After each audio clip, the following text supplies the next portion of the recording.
आखिरकार दिल्ली पुलिस को अरविंद केजरीवाल जी के यहाँ क्यों जाना पड़ा? क्योंकि आरोप केजरीवाल जी ने लगाए थे कि विधायकों को खरीदने की प्रयास किया गया। आखिरकार ये हवा में ही आरोप लगे थे और इसके सबूत तो उनको देने ही चाहिए। उनके ही प्रवक्ता ने उन्होंने कहा था कि उनके पास ऑडियो भी है, सब सबूत भी हैं। तो अब देश को और पुलिस को बताने का समय आया कि क्या सबूत उनके पास है, नहीं तो एक बार फिर उनकी पोल खुलने वाली है।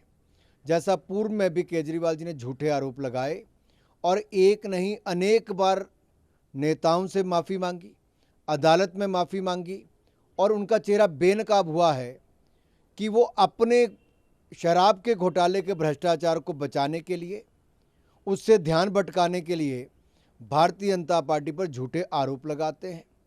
ईडी 5 बार उनको सम्मन देती है, उसका सामना नहीं करती है।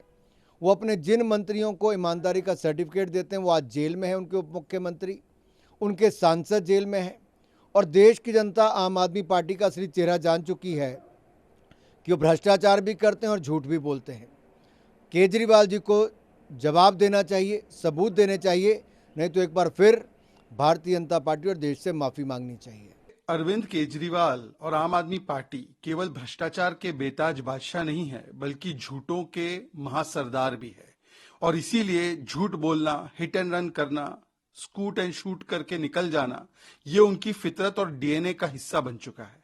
ये वही लोग हैं जो 1 साल पहले आरोप लगाते थे कि 800 करोड़ रुपए भारतीय जनता पार्टी ने जमा करके रखे हमारी पार्टी तोड़ने के लिए। हमारे पास ऑडियो टेप है। आज तक वो ऑडियो टेप आया नहीं है, किसी टीवी चैनल पर ब्रॉडकास्ट नहीं करते। ये कहते थे कि आईबी रिपोर्ट आई है, गुजरात चुनाव हम स्वीप करने जा रहे हैं। इसी प्रकार के उन्होंने कई सारे कुतर्क किए हुए हैं। अब भारतीय जनता पार्टी ने हमेशा नैतिकता की राजनीति की है और जब इस प्रकार का आरोप, घटिया ओछा आरोप लगाया जाएगा तो हमने तो सामने से आकर कहा है कि आपने आरोप लगाया है, सबूत पेश कीजिए। अब इसी से पता चल रहा है अरविंद केजरीवाल जिस प्रकार से भाग रहे हैं, अपनी बातों का सबूत देने से इनकार कर रहे हैं, मतलब ये आरोप भी झूठा है, परंतु ये ABCD है केजरीवाल की।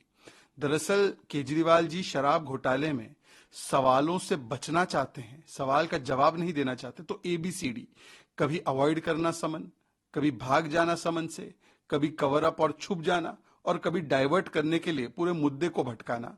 ये डाइवर्जनरी टैक्टिक है। हम तो सवाल शराब घोटाले पर पूछते रहेंगे कि केजरीवाल जी बताइए कि शराब घोटाले में इतना बड़ा करप्शन आपने क्यों किया, और चाहे दारू हो, चाहे दवाई हो, मोहल्ला क्लिनिक में ऐसा कोई विभाग नहीं जिसको केजरीवाल ने लूटा नहीं।